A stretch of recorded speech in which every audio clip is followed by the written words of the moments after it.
Okay, this show is free right now, but I'm thinking of charging $8 per tech news. Do you think people will go for that? Too cheap?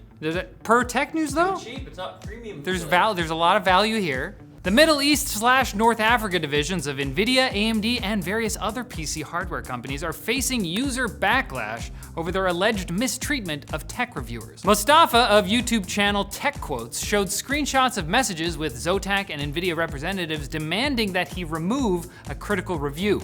The reason? Bad press could lead to layoffs at their company. I mean, you wouldn't want to be directly responsible for multiple people losing their jobs, would you?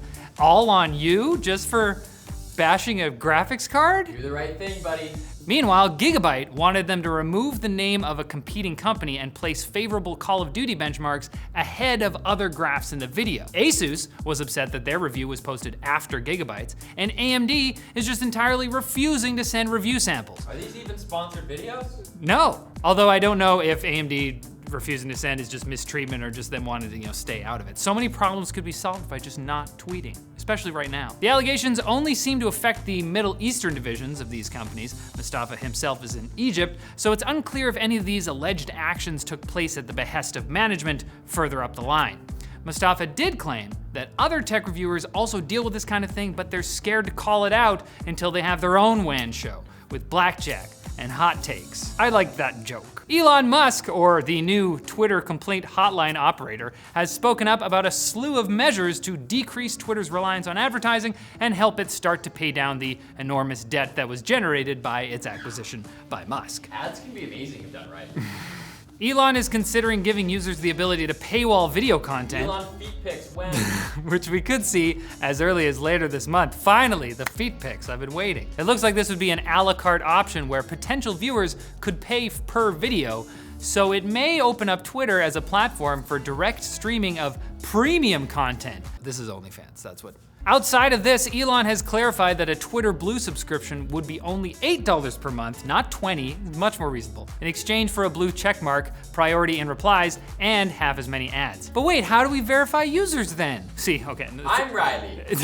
That's me. See, Twitter would add secondary tags on the profiles of public figures to prove they're the real thing. Checkmark for your checkmark. Super different from a checkmark, not even the same thing at all. Two checks. I think this would solve the problem. That means- We just need more checks. The $299 Xbox Series S may be cheaper than a graphics card, but $300 is still a significant amount of money. I mean, it's almost as much as Microsoft loses by selling the console. What? What, huh? Yeah, Xbox chief Phil Spencer told CNBC that Microsoft loses as much as $200 on every Series S it sells, and loses around $100 on each Series X console. Now, before you feel too bad for the $1 trillion company. trillion-dollar company, really? Right. It's actually common for console manufacturers to take an L on the console itself and then make it up by profiting on subscriptions and software.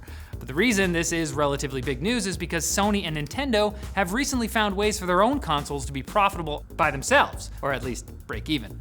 Microsoft has said that while it hopes to maintain the current pricing for its Xbox console lineup, the games themselves will likely get more expensive. So expect to see $70 AAA titles become more common. That is, if you're not subscribed to Game Pass. Game Pass! I mean, it's the best value in the industry. It's almost as good as Twitter Blue. Now it's time for Quick Bits, brought to you by iFixit's Mahi Driver Kit, or as I like to call it, Big Tuna.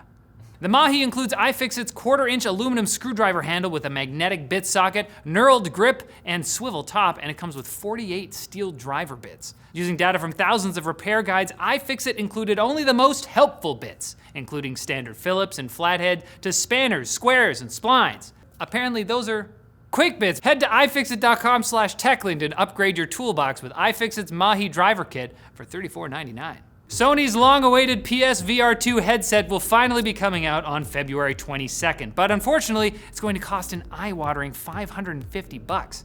That's $50 more than the full-fat disc version of the PS5, meaning many gamers are already crying foul, even considering the admittedly impressive specs. $1,000 cheaper than the Quest Pro. That's true. I mean, what's the point of VR even if you didn't feel pressured into it by a guy whose lizard status is still in question? I want to meet him there and find out. That's his real form. ASRock has just the product for you if you're out of desk space, an IPS display that goes inside your computer case. It's meant to be placed against your side panel window, and unfortunately, you will need one of a small number of ASRock motherboards that feature an embedded DisplayPort connector. Did you say ASRock? ASRock. I'm gonna make that ass rock. Oh god. YouTube has launched a new feature called Primetime channels. But before you get too excited, it's really just a hub to combine content from a bunch of different streaming services in one place. Its 34 currently offered services include Paramount Plus, Showtime, and Starz, and now you can enjoy them all on the same convenient data gathering platform. It's so much better for Google. Although T-Mobile has tried to set itself apart from other mobile carriers by avoiding extra fees, it looks like Team Magenta is caving to economic pressure as it's now charging $35 for all new activations and upgrades, including online activations. They only previously charged it for in-store transactions. Well, this is more fair. Possibly even worse than the money is the corporate speak we're getting from them about how the new fee somehow makes things simpler. You know, it's like some people pay it, other people don't. It's just like, Now you all pay. yeah, what? And if you'd like to add some sheet metal to your soundbar, for some reason, Porsche is selling a soundbar made from a GT3's exhaust for $12,000. Auf Wiedersehen. It has some good features like Dolby Atmos and streaming support and a whole lot of torque. Still, if you can't afford to drop $170,000 on an actual GT3, I guess this is the next best thing. No, it's not. It's also expensive. I think this is really, really cool. Can't afford this either. The next best thing to do after this video is to come back on Friday for more tech news. And then after that, the next best thing will be to come back next week. And you can figure out where it goes from there, right? Never leave.